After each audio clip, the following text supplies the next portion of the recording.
i'tibar. Maksud tidak i'tibar ini tidak diambil kira. Walaupun cantik ulang kali kedua itu. Kenapa? Kerana dalam Islam dia kira sekali saja. Kalau dah sah ijab qabul kali pertama, saksi suruh ulang balik, ulangan itu tidak diiktibar. Ini bahasa akademik lah. Maksud tidak diiktibar ini tidak diambil kira di dalam penilaian syarak. Seolah-olah tidak lara. Maksud lara ni, apa saja ijab qaul kedua itu cantik, lancar, elok pengantin, tidak diambil kira. Sebab tu dia jadi haram kalau pengantin tak setuju. Pengantin, kalau pengantin tak tahu tak apalah, pengantin tak tahu juga. Jadi ingatkan memang betul tak sah pun. 2 kali 5 je lah pengantin dengan saksi. Tapi kalau pengantin tahu sah dah, tiba-tiba kena ulang lagi, pengantin kena follow lah Tok Imam suruh ulang.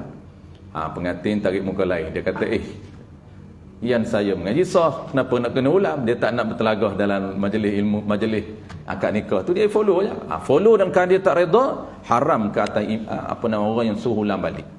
Tu kita kena tahu hukum tuan-tuan. Kita tengok praktikal ni. Qala al-musannif rahimahullahu ta'ala, kata pengarang kita ini Syekh Al-Alim Al-Alamah Tuan Guru Haji Cik Al-Qadahi, ke-6. Dia syarat saksi ni dia kena ada 11 syarat. Maksudnya syarat sah nak jadi saksi kena memenuhi 11 peraturan. Itu dipanggil syarat sah. Bagi orang yang jadi saksi kena memenuhi 11 syarat. Pertamanya Islam, mudah. Keduanya akil, mudah. Ketiganya balik, mudah. Keempatnya merdeka, juga mudah. Kelimanya adil. Itu dah kita dah bahas adil. Orang fasik jangan ambil jadi saksi. Ini kita main jemput aja. Dia tak boleh. Orang biasa tak boleh jadi saksi. Orang adil baru boleh jadi saksi. Ini kita dah bahas adil ada 2. Adil berriwayah dan adil bersyahadah. Yang ke-6 pula tuan-tuan, hari ini sambung yang ke-6 daripada 11 syarat menjadi saksi lelaki. Ini pun mudah lah. Memang kita tahu perempuan dia tidak boleh jadi saksi. Sama ada saksi nikah ataupun lebih-lebih lagi lah saksi di dalam jenayat. Untuk menjatuhkan hukuman hudud, hukuman panggil apa, zina, maka tidak boleh orang perempuan menjadi saksi. Mesti lelaki. Ini kita tahu. Ke-7 daripada 11. Ke-7 daripada 11 mendengar. Saksi dia syarat dia kena mendengar. Jadi orang yang tuli tuan ataupun pekak, orang yang tuli ataupun orang yang pekak tidak sah menjadi saksi walaupun dia pakai alat bantuan pendengaran. Hari ni ada support punya alat, dia boleh guna alat untuk dia attract ataupun tarik suara, volume, dia boleh bantu. Tak sah jadi saksi pakai alat pendengaran tu. Kalau dia tak pakai alat tu memang off lah. Memang dia tak boleh kesan, cakap apa pun dia, maki ke apa, dia senyum je. Sebab dia tak dengar. Sebab telinga dia ni, gegendan telinga dia tak boleh menarik suara. Tapi kalau dia pakai alat tu magnet tu, dia boleh tarik suara, volume suara. Maka orang yang memakai alat bantuan pendengaran tidak sah menjadi saksi. Ni kena tahu orang nak jadi saksi. Melainkan kalau dia pakai alat bantuan ni, kalau buka dia boleh dengar. Cuma dia pakai tu untuk nak clear, itu boleh. Contoh tuan-puan, dia pakai alat orang panggil pun untuk support ni, untuk mendengar lebih clear. Contoh dia buka alat tu, dia dengar. Jelas dengar apa dia? Saksi ni tuan-puan, dia kena jelas dengar lafaz ijab dan qabul. Apa tu iman cakap, aku nikahkan akan dikau dengan sekian-sekian, dan anak teruna ataupun pengantin kata aku terima nikah dengan sebut isteri dia dengan mas kahwin RM300 tunai. Dia dengar jelas. Kalau dia buka pun, buka alat dia dengar. Kalau dia pakai lagi jelas, yang tu sah. Yang kata tak sah jadi saksi, dia memang peka ataupun memang tuli. Kalau tak memakai alat pendengaran, dia tak boleh dengar lafaz ijab dan qabul. Yang tu tidak sah jadi saksi. Tetapi kalaulah dia ada problem, dia punya orang panggil sound system dia Cuma problem itu dah tak clear, tapi dia boleh dengar. Ijab dan qabul daripada imam, daripada pengantin boleh dengar. Cuma kalau pakai alat lagi clear, yang tu sah. Settle, Sebab tu ada saksi, dia dengar. Dia bukan jenis bekak. Cuma kebetulan time ni, waktu pengantin terima ijab itu, ijab qabul itu, dia tak clear. Adalah something apa-apa yang menghalang daripada dia dengar. Itu memang kena ulang balik. Sebab tu dia pun sebut, kena ulang balik sebab dia tak dengar. Walaupun kita duduk teman tepi sebelah ni, kita dengar berjelas. Kita tak ambil kira, dia ambil kira saksi. Itu saksi betul-betul kena ready, kena tahu apa fungsi dia, apa tugas saksi duduk tepi pengantin ini. Bukan tengok saja, tapi kena dengar. Tengok syarat yang ketujuh. Kena tengok. Ini syarat yang ketujuh ni dengar. Tengok syarat ke-8. Ini antara tugas saksi yang perlu dia tahu. Bukan pergi duduk je. Duduk tengok mana pengantin? Ada. Mana wali? Ada. Mana ni pengantin perempuan? Tak perlu tanya, dia tanya pula. Dia tengok, tak wajib tengok pengantin perempuan. Nanti kita akan bahas tengok. Ni dengar dulu. Dia kena tahu tugas dia. Kadang-kadang tu imam panggil jadi saksi. Kawan kita, carilah siapa-siapa JK mana-mana jadi saksi. JK surau lah biasanya. Sebab imam ni JK tak biasa jadi saksi. Dia kata apa tugas ni? Kau duduk je. Duduk je dia kata. Duduk je, tengok-tengok lah, dengar lah. Tahu nak dengar apa? Tu penting. Apa yang kita nak dengar tu? Bukan dengar semban, bukan dengar khutbah nikah. Itu bukan kita dengar. Itu saksi tak dengar khutbah nikah pun tak apa. Khutbah nikah tu sunnah. Siapa yang kena dengar? Pengantin.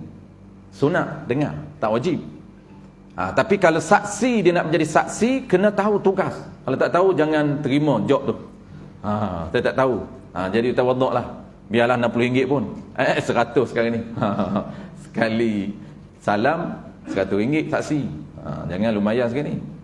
Barang pun naik, takkan saksi tak naik harga. Nak jadi saksi pun kena naik. Kalau dulu, zaman saya dulu RM70, RM50 je.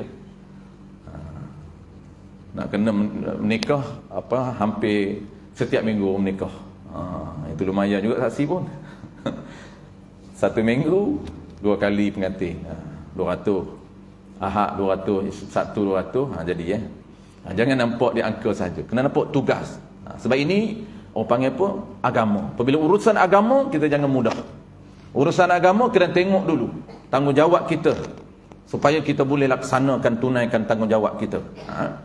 Settle topanan. Itu syarat yang ketujuh, mendengar. Apa yang dia kena dengar? Dia nak kena dengar lafaz ijab daripada wali, daripada imam, daripada ayah pengantin itu, dan dia kena dengar qabul daripada pengantin lelaki. Ijab dan qabul ni dia kena dengar. Dengar dengan jelas. Kalau dia peka ataupun tuli, maka tidak sah jadi wali, jadi saksi. Bayan seterusnya ke-8, qala al-musannif rahimahullahu taala, syarat sah menjadi saksi yang ke-8 ialah melihat. Ini saksi yang boleh melihat dengan jelas. Okey, melihat apa dia? Iaitu saksi ini dia kena melihat pengantin lelaki, dan dia kena melihat wali. Itu tugas dia. Orang lain tak apa, tak tengok apa. Maksudnya dia tak perlu tengok pengantin perempuan ke, yang lain tak terlibat. Yang dia kena tengok ialah pengantin perempuan, pengantin lelaki yang nak menijab, dan dia kena tengok wali, orang yang nak menikahkan, orang yang nak ijab ataupun orang yang nak menakad nikahkan pengantin. Sebab itulah kalau orang yang saksi yang tak jelas penglihatan dia, saksi yang tak jelas, mata dia kelabu, ataupun dia panggil buta, tu memang kita tahu dah buta. Ini kelabu. Buta tu kita faham dah, memang tak awal-awal lagi reject. Ni kelabu, tak jelas. Yang kata tak nampak, tak jelas penglihatan, yang tak boleh jadi saksi ni macam mana maksud dia?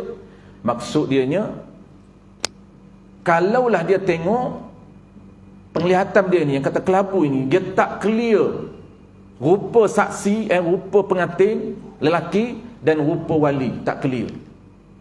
maka tidak sah jadi saksi walaupun dia pakai spek. Tidak sah jadi saksi orang yang pakai alat bantuan, sama ada pendengaran ataupun penglihatan. Penglihatan ini dia pakai spek. Sebab itu tak sah jadi saksi orang pakai spek. Tapi kena faham, elaborate sikit spek macam mana. Kalau dia buka spek dia tak clear mana saksi, mana imam ataupun mana wali, mana pengantin lelaki, tak clear. Pakai spek baru nampak, yang tu tak sah. Tapi kalau pakai spek sekadar untuk lagi clear, yang tu sah. Maknanya dia buka spek dia boleh kenal ni pengantin lelaki, yang ni wali yang akad nikah dia. Dah pakai spek lagi clear. Kalau contoh bagi kita lah, rabun je lah, rabun dekat, rabun jauh. Tapi orang kena tak pakai spek pun. Melainkan ada orang yang masalah penglihatan yang agak tebal dia punya ni dia, memang kalau dia buka spek memang tak nampak. Ada buka spek tak nampak, kena pakai spek. Yang tu tidur boleh pakai spek. Tidur pun kena pakai spek. Kalau terlepas spek kena tidur memang gagal. Makit-makit cari spek tak jumpa. Kenapa? Memang dia tak nampak. Yang ni memang tak boleh jadi saksi. Walaupun dia alim. Walaupun dia alim, memang tak boleh jadi saksi. Tak cukup syarat. Jadi alim ini kita nak ambil yang bonus sahaja, sunat. Saksi orang yang alim tu sunat. Okey, settle tuan-puan, melihat. Dan kesembilan. Kesembilan ni, tugas kesembilan ni penting. Tak boleh ambil orang bela, tak boleh. Orang bela, orang tak cekap, tak boleh jadi saksi. Kenapa? Ada syarat sah yang kesembilan. Dan kesembilan daripada 11 syarat nak jadi saksi nikah, iaitu mendhabit. Ni bahasa Arab. Apa maksud mendhabit? Kemampuan dia, kemampuan akal dia, mampu untuk mendhabit. Apa maksud mendhabit? Mampu untuk recall, ulang balik apa yang diucap oleh imam. Dia kena cekap. Sebab apa? Sebab apa yang diucap oleh wali dia kena dengar, dan dia boleh ulang balik untuk menilai pengantin sebut betul tak betul. Kalau dia pun tak cekap, pengantin sebut, dia tak boleh nak nilai betul tak pengantin sebut tadi follow tu imam. Itu yang jadi kacau-kacau apa nama ni saksi tu. Betul dia kata tak betul. Okey dah, dia suruh repeat balik. Tu bahaya tu. Nak mengelakkan haram, jadi kita kena cekap. Okay, artinya mendhabit ini, artinya kemampuan mengingat lafaz ijab qabul itu.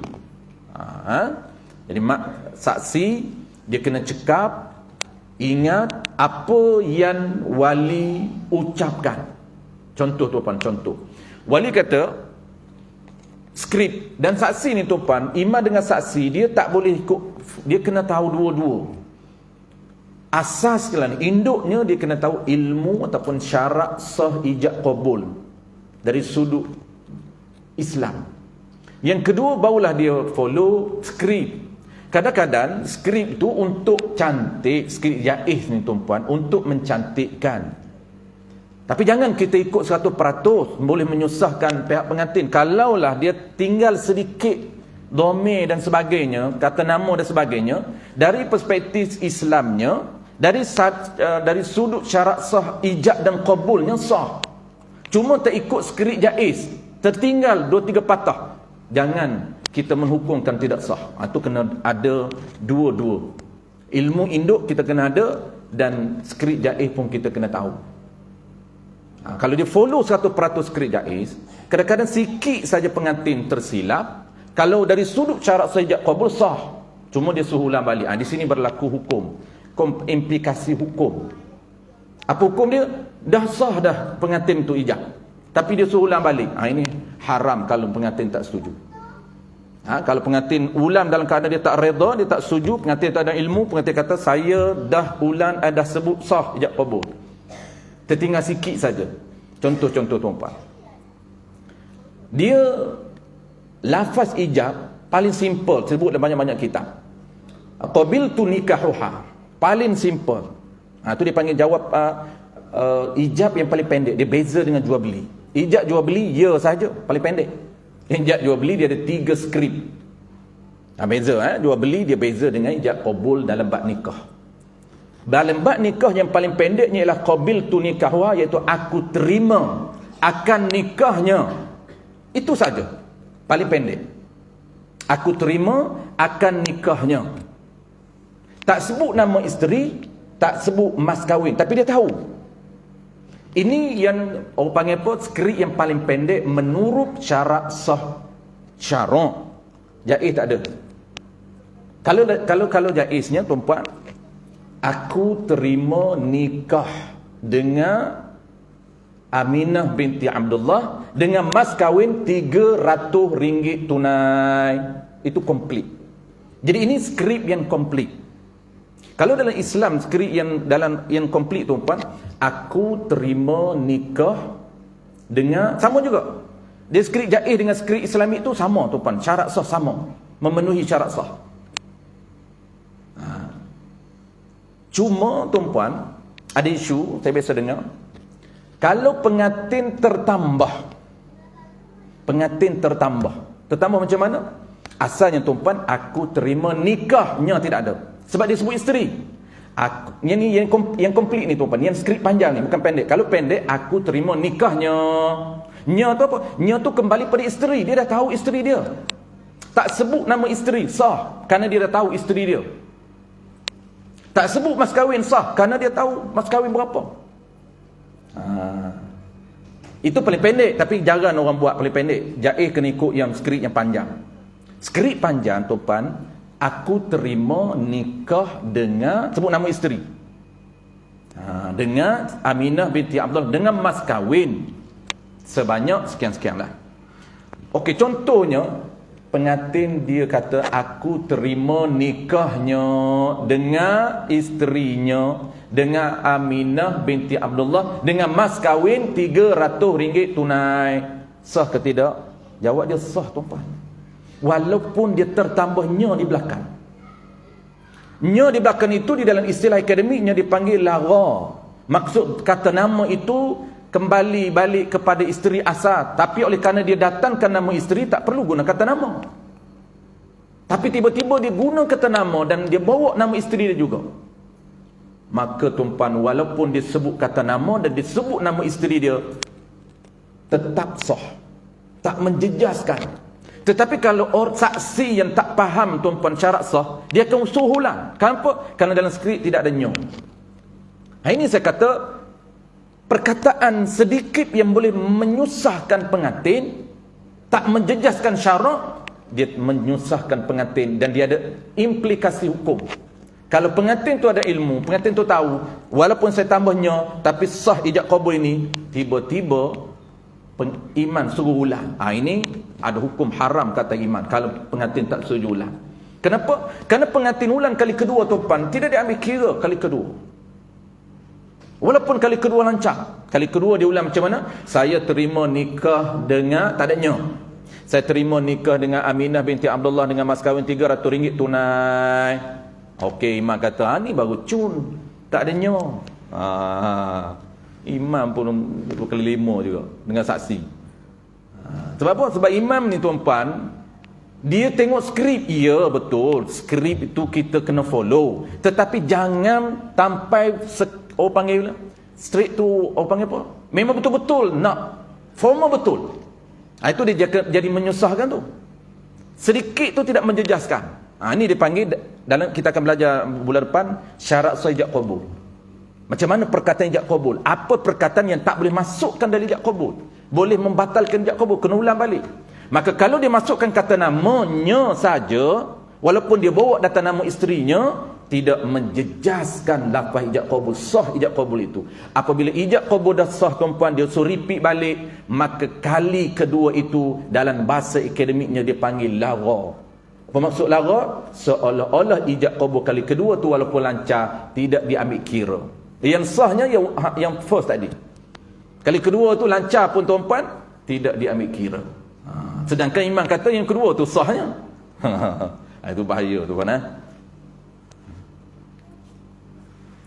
Saya baru 2-3 minggu lepas, pengantin tu dia faham. Pengantin, saya pergi kat pengantin tu faham. Lepas pengantin angkat nikah, pengantin cakap kat saya, Dia kata dia nak confirm dengan saya. Dia kata bukan betul dah walaupun ulannya tu. Pengantin tu dia tersebutnya banyak nya. Cakap dia kata aku terima nikahnya dengan Aminah binti Abdullah dengan mas kahwin RM300 tunai. Imam kata tak boleh ada nya. Kan dah sebut tadi tak ada nya. Dia ajar dulu mula-mula tu. Betul lah, bagus dah tu Imam, dia ajar bagi lancar tu 3 kali. Ulang 3 kali akad nikah. Tapi ulangan tu tuan-puan itu tak akad lagi. Tu baru duk belajar ijab kabul baru. Tu tak akad lagi. Belajar ijab kabul baru. Imam katakan dah cakap dah tadi jangan ada nya. Ulang sekali lagi lah Imam cakap. Ulang sekali lagi memang lancar lah. Cuma nak cerita ulangan lancar itu tidak sah. Maksud apa? Sebab lara, sebab dah sah dah kali pertama. Berpuluh kali ulang pun tak dikira. Tu dipanggil lara. Bahaya di mana? Bahaya kalau pengantin tu tahu. Pengantin kata bukan sah dah saya sebut tadi. Saya cakap kat pengantin ni cerita lepas lah belakang. Dia tak nak kacau lah majlis ramai-ramai tu. Pengantin tu follow lah Datuk Imam suruh dia pun follow ulang sekali lagi. Kalau dia tak suruh ulang, kata Imam tak bagi sign, tak sah, mana boleh tak kahwin dia. Dia kena ikut tu Imam lah. Sebab itu tu Imam yang handle. Jadi dia cakap kat saya bukan sah saya dah ulang, saya sebutnya. Saya cakap memang pun tak menjejah punya tu. Walaupun dia sebutnya dan isteri dia pun sebut lagi. Sepatut kalau dia sebutnya tak perlu sebut isteri. Kata dhamir, kata nama kan, qabiltu nikahuha, aku terima akan nikahnya.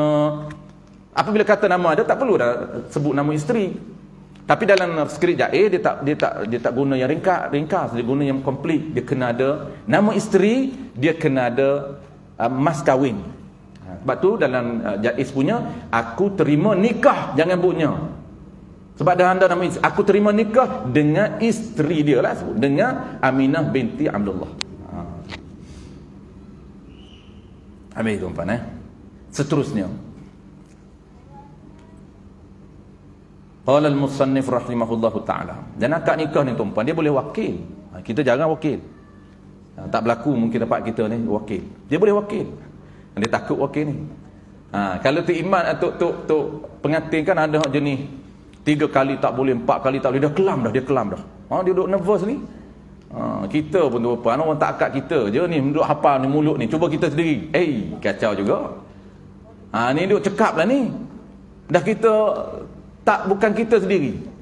Jangan duduk depan tu dia kacau. Tu imam tu dia tak nervous tu sebab dia yang akad orang. Cuba imam akad imam.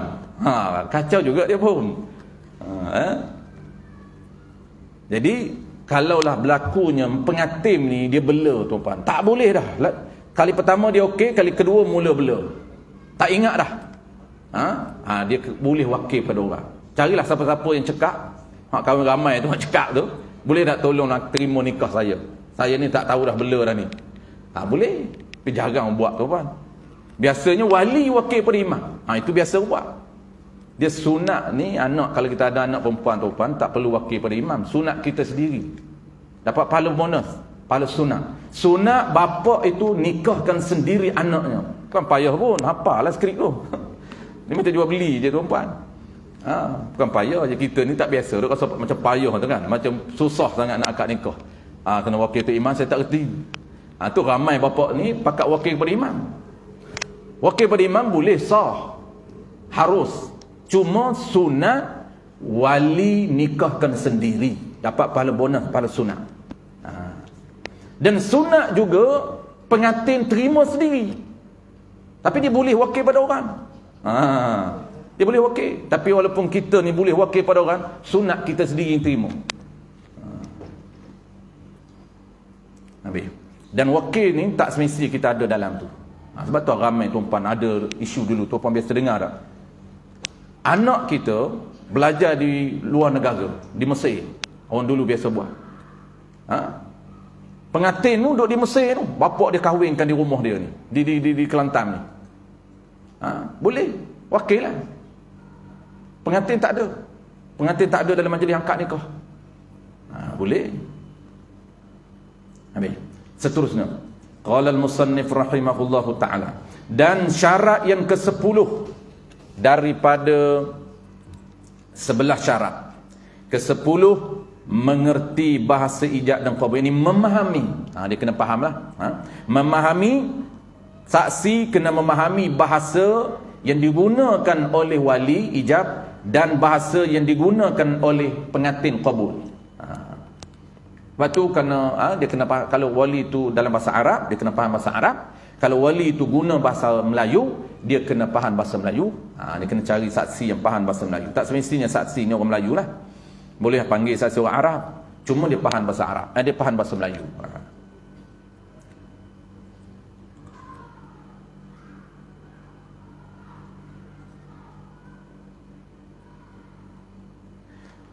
Lepas tu setengah skrip tuan-puan biasa dengar, aku nikahkan akan dikau, aku kahwinkan dan aku nikahkan akan dikau. Dua-dua dia berguna. Dua-dua. Ada setengah skrip, setengah negeri. Sini saya tak tahu lah. Saya pun lupa lah. Lama dah tu, nak akad nikah dulu lagi. Pasal ni pun duk pergi, kadang-kadang kita duk pergi Pak Om nikah, kita bukan duk ingat sangat pun, bukan kita yang akad nikah. Setengah negeri, dia buat dua. Aku kahwinkan dan aku nikahkan akan dikau. Dengan makhraj-makhraj ni. Ni pun satu hal tu apa? Nanti kita akan belajar ijab qabul. Malam ni belum sampai. Ijab dan qabul ada setengah imam yang tidak panggil mendalami ilmu fiqh. Dia just mendalami skrip saja, maka dia follow betul-betul. Kahwinkan, nikahkan. Tak betul makhraj, dia suruh pengantin repeat balik. Kahwin Melayu, nikah Arab. Sebab apa dia buat dua tuan-puan? Dia supaya pengantin faham apa maksud nikah tu. Kahwinkan. Sepatut satu dah cukup lah. Aku kahwinkan. Tapi ada negeri, setengah negeri dia buat dua. Aku nikahkan akan dikau dan aku kahwinkan akan dikau dengan ataupun berwakil-walikan bapaknya kepada aku. Kalau imam lah, imam dia kena sebutlah berwakil-walikan bapaknya kepada aku dengan Aminah binti Abdullah sekian-sekian. Kenapa dia sebut nikah dan kahwin? Supaya saksi faham dan supaya pengantin tu faham. Kahwin tu, nikah tu maksud kahwin. Okay. Habis, last kali. Dan ke-11 daripada 11 syarat sah menjadi saksi, iaitu saksi itu bukan wali yang berwakilkan akad nikah kepada tu imam itu. Dia bukan saksi ni tuan-puan. Dia nak jadi saksi, syarat dia bukan wali yang memberi wakil kepada imam. Kalau dialah saksi, dialah wali, maka tidak sah menjawab jawatan dalam satu masa. Dia ambil dua jawatan. Dialah wali dan dialah saksi, tak boleh. Mana contoh tuan-puan? Contohnya dia wali, dia pas kuasa wali dia kepada imam. Dia cakap, imam, saya wakillah kepada imam untuk akad nikahkan anak perempuan saya sekian. Imam pun terima wakil, settle. Lalu dia pula jadi saksi dalam majlis itu. Tak boleh. Dialah imam, dialah wali, dialah saksi, tidak sah. Menjawab dua jawatan. Dia saksi, dia imam. Sebab apa? Dia kata bolehlah saksi sebab saya tak jadi wali. Imam yang akad nikah anak saya, maka saya lah nak jadi saksinya. Tak boleh. Sebab apa? Sebab dia walaupun dia wakil kepada imam, tapi dia ada wilayah, dia ada kuasa, dia ada power. Maka tak boleh dialah sebagai imam, dialah sebagai wali yang nak mengakad nikah, dan dalam masa yang sama dia menjawab jawatan saksi, tak boleh. Kalau dia tak wali tak apa. Macam kita contoh, kita pergi sebagai saksi, kita bukan wali pun, wali orang lain, kita saksi saja, itu sah. Settle. Ni mudah saja.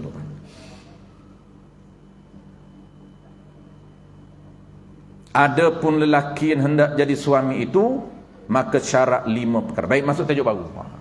Kita ada masa lagi. Okey, tajuk seterusnya tuan-puan, syarat sah nak jadi suami. Nak jadi suami pun ada syarat sah. Bukan semua orang boleh jadi suami. Bukan semua boleh jadi suami. Ini kena panggil apa? Kena memenuhi kriteria sebagai suami. Macam mana nak jadi suami? Maksudnya macam mana nak terima nikah, tu je. Bagaimana suami ataupun lelaki yang sah dia terima nikah. Okey. Adapun lelaki yang hendak menjadi suami itu, maka syarat lelaki yang nak jadi suami itu 5 perkara. Maksudnya mudah bahasa lain tuan, syarat orang yang nak menerima akad nikah. Kalau dalam jual beli tuan, dia panggil syarat pembeli, syarat penjual. Di dalam akad nikah, syarat wali. Sebab wali tu dia nak pas kuasa anak daripada kita. Dan orang yang nak menerima kuasa isteri ni, menerima orang panggil apa, milik isteri ni tuan, dipanggil suami. Kalau dalam jual beli dipanggil pembeli, nak menerima milik barang. Kalau penjual nak memindahkan barang dia kepada pembeli. Wali nak memindah kuasa pengurusan, pengelolaan anak isteri dia kepada siapa? Kepada suami. Sebab itu isteri ni tuan, dia kena faham orang lelaki ni. Dia panggil perpindahan milik, pengurusan, pengelolaan secara total. Tidak ada kaitan dengan suami, dengan ayah dia lagi. Dia akan pas kepada suami. Jadi pengurusan kesemuanya, dulunya ayah dia bertanggungjawab menyediakan nafkah, menyediakan pakaian. Nafkah ni 3 lah, tempat tinggal, pakaian dengan makan minum. Dan ayah dia juga orang panggil apa, bertanggungjawab untuk menyediakan keperluan rohani. Apa maksud rohani? Keperluan agama dia. Itu ayah dia bertanggungjawab. Maksud apa? Anak perempuan dia ini, siapa yang bertanggungjawab untuk ajar perkara-perkara basic? Ayah dia. Ayah dia ajar bab sembahyang, ayah dia ajar bab menutup aurah, ayah dia ajar bab haid dan nifasnya. Semua bertanggungjawab ayah dia. Apabila perpindahan kuasa kepada suami, maka suami menerima milik. Itu dipanggil akad nikah. Akad nikah itu dia panggil akad perpindahan milik kuasa. Milik kuasa milik itu milik apa? Milik power lah yang Allah beri kepada suami, Allah beri pada ayah, pas kepada suami. Kuasa memiliki isteri dia. Sebab tu isteri ni tuan-tuan, dia berada di bawah milik suami. Sebab tu dia tak bebas. Nak pergi mana kena minta izin, nak keluar rumah kena minta izin. Dia tak bebas. Kalau dulu dia minta izin ayah dia, maka apabila dia ada suami, dia kena minta izin dengan suaminya, kerana suami dia pengurus dia. Suami dia, dulu ayah dia pengurus. Maka dengan suami pengurus. Nak puasa kena minta izin, puasa sunat. Kadang-kadang ini dia main puasa sunat je, tak minta izin pun dengan isteri, dengan lelaki. Lelaki saya kalau minta apa dia bagi, ya memanglah dia bagi, minta dulu. Sebab kita bawah pengurusan dia. Itu bahaya, tuan-tuan tak tahu milik. Tak tahu, orang panggil status isteri dan status suami. Suami pun bukan tahu pun. Sebab tu dia tak cerita tanggungjawab. Tak cerita isteri ni kalau nak pergi mana kena minta dengan abang, sebab abang ni tanggungjawab, tidak haram. Suami pun tak cerita apa tanggungjawab suami. Nak sembahyang sunat, bangkit tahajud malam tuan-tuan, kena minta izin dengan suami. Ni ramai orang perempuan dia main hantam je. Dia tak tahu hak mana wajib, hak mana sunat. Mana wajib, mana sunat? Tanggungjawab yang wajib mana? Tanggungjawab sunat mana? Kalau puasa sunat kena minta izin. Sembahyang sunat pada waktu malam, bangkit tahajud. Kalau suami tak izin dia bangkit tahajud, suruh duduk tepi dia, tidur dengan dia, kena tidur dengan dia. Sebab apa? Sebab tahajud tu sunat. Tapi Allah beri kuasa kepada suami untuk boleh kelola, boleh memerintahkan isteri perkara yang harus, bukan perkara haram. Kalau dia perintah kepada harus, dia tak jadi sunat, dia jadi wajib. Itu power suami. Kalau dia ada cakap, boleh bangkit tahajud, pukul 4 pagi bangkitlah. Kita bangkit pukul 3 lagi, tak boleh. Dia bangkit pukul 4. Sebab masa suami dalam mazhab Syafi'i, masa isteri tuan-puan dalam mazhab Syafi'i adalah milik apa panggil apa? Milik suami. Milik suami. Masa isteri tu, dia masa isteri ni tuan-puan, dia berada di bawah pemerintahan, pengurusan suami dia. Tu. Sebab itu dia tak wajib. Kita kan selalu dengar kan, tak wajib masak, tak wajib apa, mazhab Syafi'i. Dia mazhab berbeza tu. Mazhab kita memang isteri tak wajib masak, isteri tak wajib basuh pakaian suami, isteri tak wajib jaga anak-anak. Yang jaga anak itu ihsan, dapat pahala besar, dia tolong suami. Yang tolong basuh pakaian anak, pakaian suami itu ihsan. Panggil amalan sunat yang besar pahala dia. Tapi kalau suami suruh, jadi wajib. Suami kata basuhlah pakaian, wajib. Basuh, jagalah anak ni, wajib. Sebab suami suruh. Nampak tak? Asal memang tak wajib. Yang wajib apa? Wajib ni tuan-puan, dia berkhidmat ataupun orang panggil sentiasa bersiap sedia berkhidmat dengan suami. Sentiasa berada. Dalam kitab ni sebut tuan-puan, dalam bahasa kitab, tapi kita kena faham bahasa kitab. Dalam bahasa kitab sebut apa? Tugas suami isteri sentiasa bersiap sedia di samping suami. Apa maksud dia? Itu tugas dalam mazhab Syafi'i. Hak lain tak wajib. Jaga anak, basuh pakaian, sedia makanan, tak wajib. Kalau suami tak suruh, tak wajib. Tetapi dia bersiap sedia ataupun sentiasa berada di samping suami dia. Itu tugas dia. Itu tugas bidadari. Maksud apa? Apabila suami dia perlu, dia ada. Itu dipanggil, kalau dalam bahasa kita tua dia kata berkhidmat kepada suami. Itu bahasa kita. Hari ni yang tak guna dah istilah ni tuan-puan. Khidmat kepada suami tak guna. Bapa anak khidmat kepada bapa tak guna. Hilang dah. Murid khidmat kepada guru, hilang. Isteri khidmat kepada suami, dah hilang. Tuan-tuan, istilah-istilah ni hilang apabila kita tak belajar, tuan-tuan. Apabila kita belajar, kita gali balik istilah dan kita amal balik, maka Islam akan sentiasa subur dan sentiasa hidup. Itu penting untuk kita belajar dan kita amal. Kalau gitu kena faham tuan-tuan. Jadi kesimpulan, kalau orang tanya apa tugas isteri, isteri kena faham, suami pun kena faham. Tugas isteri dalam mazhab Syafi'i, mazhab lain wajib. Mazhab Syafi'i ni tapi dia ringan sedikit. Mazhab Syafi'i, tugas isteri sentiasa berada di samping suami, bukan menyediakan makan minum, bukan menyediakan pakaian, bukan sediakan makanan. Tapi kalau suami dia suruh, ketika itu wajib. Dia sentiasa berada di samping isteri suami. Tu. Banyaklah tuan-puan. Yang ni kita cerita yang induk. Adapun yang sunat-sunat tu banyak. Yang sunat suami balik, dia kena sambut suami, itu semua sunat. Afdal, bahkan bukan sunat tapi afdal menyambut suami ketika suami balik. Ini kena tahu peranan sunat. Tu kena buat bengkel lah tuan-puan. Bengkel jarang buat hari ni kan. Tugas-tugas isteri, tugas-tugas suami. Sebab dia boleh menghuru-harakan sistem rumah tangga kalau tak tahu tugas ni. Konflik pula. Konflik apa? Hari Minggu, weekend. Hari Minggu ni konflik dengan apa? Isteri. Konflik di antara suami dengan bos. Suami ajak cuti, bos tak bagi. Bos kata OT. Bos suruh pergi office. Nak ikut bos, nak ikut suami? Mana bos aku sebenarnya? Siang kat isteri, konflik. Kalau tak ikut suami, kalau ikut suami, bos marah. Kalau ikut bos, suami pula kecil hati. Dah suami dah lama dah janji weekend ni kita travel mana-mana, cuti sekolah anak ni. Tiba-tiba bos minta hari yang kita nak cuti itulah bos minta hadir ke office hari weekend. Ada juga hari ni weekend pun kena pergi. Maka konflik. Kalau ikut agama, bos kita ni bukan boleh handle masa kita. Yang handle masa kita ialah suami kita. Yang menentukan cuti kita adalah suami kita. Bukan bos yang menentukan cuti. Bukan bos yang can handle masa kita. Yang handle masa kita adalah suami. Tu kena pandai-pandai lah tuan-puan. Suami pun kena pandai-pandai lah. Kalau suami tak reda, haram. Oleh kerana suami dia dah izin isteri dia sekerja, dia kena pandai lah, kena reda lah. Jangan tak reda. Haram kata isteri. Apabila suami reda, tak apalah. Orang panggil rela dalam paksa. Reda lah dia kata. Okay, habis. Yang pertama, yang kedua kita akan sambungkan datang tuan-puan. Kita insya.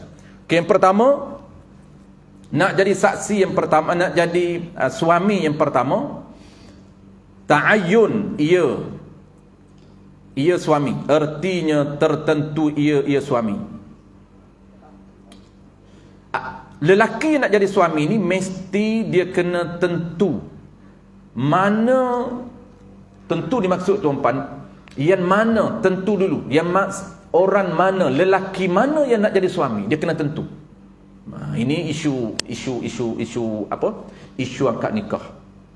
Jadi suami yang nak menerima nikah, lelaki nak menerima nikah, kena confirm lelaki mana. Tu dia panggil menentukan lelaki yang mana untuk menerima nikah. Tak boleh anak dia 5, maka dia tak tentukan mana-mana yang nak menerima nikah. Tak boleh. Dua-dua ni sama. Suami pun kena tentu mana lelaki yang nak menerima nikah. Ramai-ramai lelaki ni, lelaki mana yang nak menerima nikah, dan isteri juga sama. Nanti akan datang kita akan belajar syarat sah isteri. Dia kena tentu isteri mana yang nak apa panggil apa, jadi pengantin. Ini mudah saja.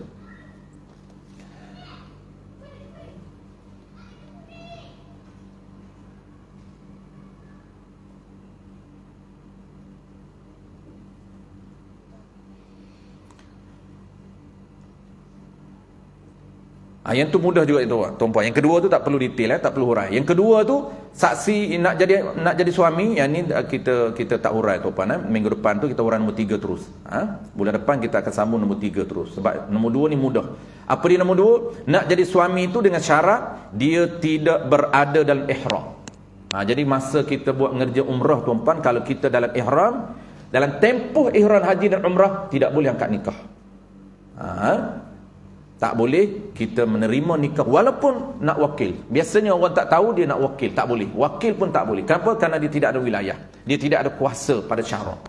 Kalaulah tempoh ihram haji belum selesai haji, nikah nak cepat sangat, maka tak boleh. Kena tunggu habis tempoh ihram, barulah dia boleh angkat nikah. Dan ketiganya kita akan sambung bulan depan, daripada 4 syarat, iaitu kehendak dengan sukarela lelaki tersebut. Tak boleh paksa dia, kahwin paksa tak boleh. Tapi kita akan tengok paksa yang macam mana. Ada isu kita kahwin paksa, lelaki tu kita paksa dia nikah dengan anak kita. Boleh tak sah ataupun nikah? Tengok paksa yang macam mana yang tak sah, dan paksaan yang sah macam mana. Kenapa? Kerana syarat nak jadi suami, dia kena sukarela, dia yang menerima ijab qabul. Dia yang nak ijab itu, nak qabul. Pengantin mana-mana, dia nak pilih isteri dia mana-mana, dia yang sukarela. Wallahu a'lam. Ni kita kadang-kadang kita pun biasa juga sebut, saya terpaksa lah, mak saya suruh, saya bukan nak sangat. Bulan paksa 10 anak. Tapi paksa. Saya ni benar ada calon lain dulu, tapi terpaksa lah, mak saya minta, saya nak kahwin dengan saya ni. Tapi mak saya minta kahwin dengan orang kat rumah. Terpaksa saya kahwin juga. Terpaksa tu macam mana? Tu terpaksa kita, sebab tu boleh anak 10. Tu sah paksa tu. Ada paksa yang tak sah. InsyaAllah kita akan sambung bulan depan. Wallahu a'lam. Bismillahirrahmanirrahim. Alhamdulillahirabbil alamin. Wassalatu wassalamu ala asyrafil anbiya'i wal mursalin wa ala alihi wa ashabihi ajma'in. Allahumma faqihna fid din wa 'allimna at-ta'wil waj'alna minal ulama'il 'amilin waj'alna minal mukhlisin. Wa sallallahu ala sayyidina Muhammadin wa ala alihi wa baraka wa sallam. Walhamdulillahirabbil alamin.